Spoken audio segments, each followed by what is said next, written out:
Hello army, আপনারা কেমন আছেন?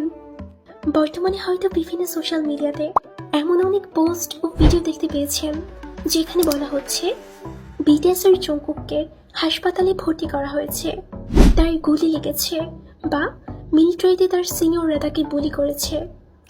আর এইসব দেখার পর অনেকে কমেন্ট করেছেন যেগুলো সত্য নাকি মিথ্যা। তো এসব সম্পূর্ণ মিথ্যা ও বানোয়াট, এইসব কথার কোনো ভিত্তিই নেই, এগুলোর উপর বিশ্বাস করবেন না।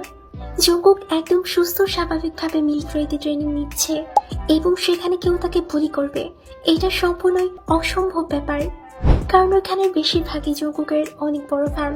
তারা প্রায় প্রত্যেকেই জঙ্কুকের বডি ও মাসলসের প্রশংসা করেছে। বিশেষ করে জঙ্কুক যে হার্ড ওয়ার্কিং, এটা প্রত্যেকেরই নজরে পড়েছে। এমনকি কিছু সময় আগে দক্ষিণ কোরিয়ার মিলিটারি ক্যাম্প থেকে একটা ফটো আপলোড করা হয়েছে যেখানে জঙ্কুক ও তার গ্রুপ এমনকি জিমিনও রয়েছে, আর তাদের দেখেই মনে হচ্ছে তারা অনেক হ্যাপি। তাই এইসব মিথ্যায় বিশ্বাস করবেন না যে বিটিএসের কেউ হাসপাতালে ভর্তি।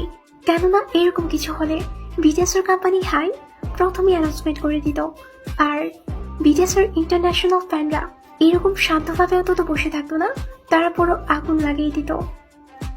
মূলত এখন একটা গ্রুপ চাইছে বিটিএস ফ্যানদের মধ্যে অনেক বড় ঝামেলা সৃষ্টি করতে, তাই বিটিএস আর্মিরা একটু সাবধানে থাকবেন।